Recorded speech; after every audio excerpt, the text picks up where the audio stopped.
आखिर 1000 साल पहले इतना बड़ा वेनिस शहर पानी के ऊपर कैसे बनाया गया? यहाँ पर ना रोड्स थे, ना जमीन और ना ही पीने का साफ पानी, लेकिन फिर भी वेनिशियंस ने इसको सबसे पावरफुल सिटी बनाकर दिखाया। पर आखिर ये सब मुमकिन कैसे हुआ?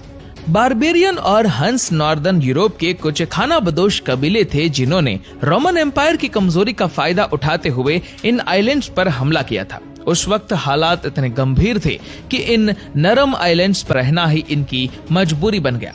साहिल से 5 किलोमीटर दूर 150 से भी ज्यादा छोटे छोटे मार्शी आइलैंड्स थे, पर इन सभी का एक जैसा हाल था। इसी दौरान एक शख्स जमीन के अंदर धंसता जा रहा था। अपने आप को बचाने के लिए उसने अपनी बोट के चप्पू को जमीन में गाड़ा तो वो कई फीट नीचे जाने के बाद बिल्कुल ठोस हो गया। यहीं से इनको आइडिया आया जो बाद में वेनिस सिटी की बुनियाद बना। यहाँ से चंद किलोमीटर दूर जहाँ आज का क्रोएशिया है, वहाँ के जंगलों से पेड़ों के तने लाए गए और इनको मार्शी आइलैंड्स पर ठोक ठोक कर अंदर गाड़ा गया। तकरीबन 5 मीटर नीचे जाने के बाद ये तने जमीन की सख्त मिट्टी में जाकर अपनी ग्रिप बना लेते थे। इनको एक दूसरे के करीब करीब अंदर ठोका जाता ताकि एक स्टेबल प्लेटफॉर्म बन सके। पाइल्स को अंदर डालने के बाद इनके ऊपर का हिस्सा काट कर लेवल किया गया और उसके ऊपर लकड़ी के तख्ते बिछाए गए ताकि पूरा लोड पाइल्स में बराबर डिवाइड हो सके। इस फाउंडेशन को पानी के लेवल से ऊपर उठाने के लिए स्पेशल लाइमस्टोन के ब्लॉक्स रखे गए। ऊपर पत्थरों का लोड और नीचे 5 मीटर लंबे वुडन पाइल्स। यह सिंपल कॉम्बिनेशन एक मजबूत फाउंडेशन बनाने के लिए काफी था।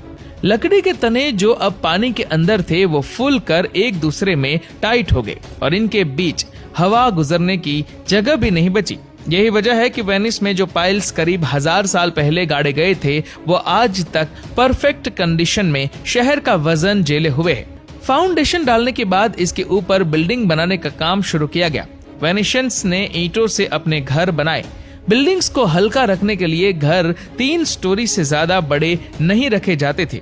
ईंटों के बीच में लाइमस्टोन के पाउडर से बनाया गया स्पेशल गारा डाला जाता ताकि मजबूती के साथ साथ दीवारें फ्लेक्सिबल भी रहे।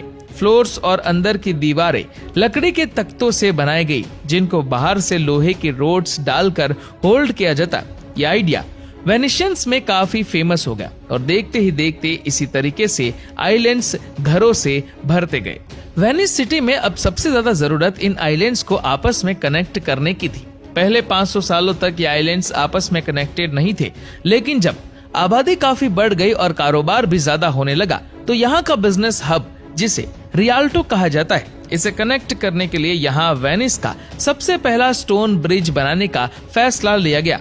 इसको बनाने के लिए उसी तरीके का सहारा लिया गया जिसकी मदद से यहाँ हजारों घर बने थे। 12,000 से ज्यादा वुडन पाइल्स नहर के किनारे पर लगाई गई और उनके ऊपर 10,000 टन वजनी पत्थर का आर्च ब्रिज कंस्ट्रक्ट किया गया। ये ब्रिज इतना कामयाब हुआ कि पूरे वेनिस में इसी तरीके से पत्थर से बने ब्रिज बनाए जाने लगे। आज भी ये ब्रिज उसी मजबूती से खड़े लोगों का वजन बर्दाश्त कर रहे हैं।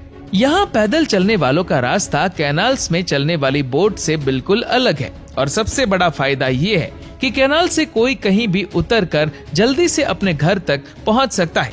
देखते ही देखते वेनिस यूरोप का सबसे ताकतवर और अमीर शहर बन गया और इसकी सबसे बड़ी वजह इसकी लोकेशन थी।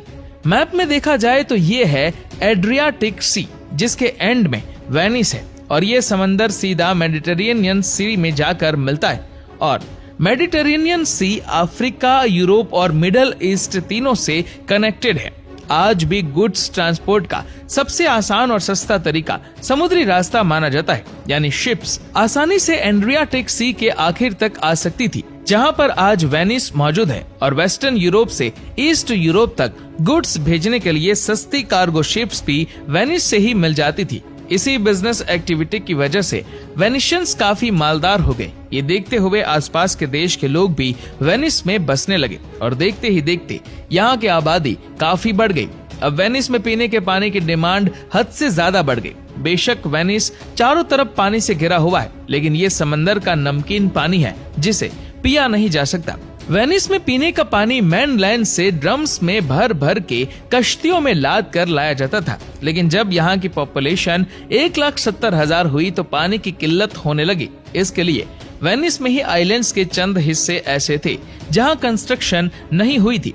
उन आइलैंड्स पे बारिश के पानी को जमा करने के लिए गहरा गड्ढा खोदा गया और उसकी दीवारों को मिट्टी और गारे से वाटरप्रूफ बनाया गया। अगर आपको लग रहा है कि इन गहरे गड्ढों में डायरेक्टली बारिश का पानी स्टोर किया जाएगा, तो ऐसा नहीं है, बल्कि वेनिशियंस की सोच इससे ज्यादा एडवांस थी।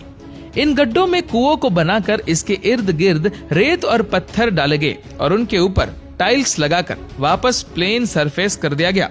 सरफेस पे कुछ सुराग छोड़े गए जिसमें से बारिश का पानी अंदर जा सके। ये पानी रेत और पत्थर से होता हुआ जब कुएं में जमा होता तो ये फिल्टर भी हो जाता था। पानी की फिल्टरेशन का ये नेचुरल प्रोसेस है। बारिश का पानी जब पहाड़ों से नीचे आता है तो पत्थरों और मिनरल्स से गुजरकर वो बिल्कुल साफ पीने के काबिल हो जाता है। वेनिशियंस का ये फिल्टर सिस्टम इसी बुनियाद पे काम करता है। लेकिन अभी भी वेनिस में एक बड़ा मसला मौजूद था, सीवरेज। नॉर्मली शहरों में अंडरग्राउंड सीवरेज लाइंस बिछाई जाती है जो वेस्ट को शहर से दूर लेकर जाती है, लेकिन वेनिस में ग्राउंड ही नहीं है तो सीवरेज लाइन कहाँ बिछाई जाएगी।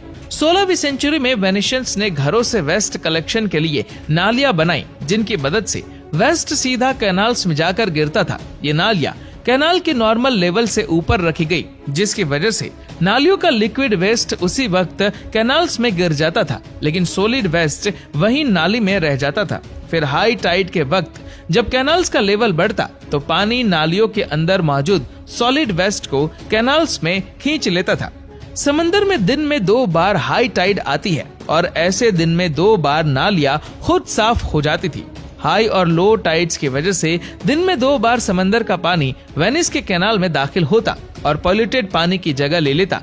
ऐसे ना सिर्फ घरों की नालियां बल्कि वेनिस के कैनाल्स भी साफ रहते और क्योंकि ये सॉल्ट वाटर है जो कि डिसइंफेक्टेंट के तौर पे भी काम करता है। आज भी वेनिस में यही सीवरेज सिस्टम काम कर रहा है। हैरत अंगेज तौर पे 1000 साल पहले जिस इंजीनियरिंग की बदौलत वेनिस को बनाया गया था वो आज तक काम कर रही है। बिल्डिंग, फाउंडेशंस, कैनाल्स, ब्रिजेस और सीवरेज सिस्टम। ये दुनिया का इकलौता ऐसा शहर है जहां ना गाड़ियां है ना मोटर बाइक्स। हर साल वेनिस को 60 लाख लोग विजिट करते हैं, लेकिन अभी यहाँ की लोकल पॉपुलेशन 50,000 से भी कम है।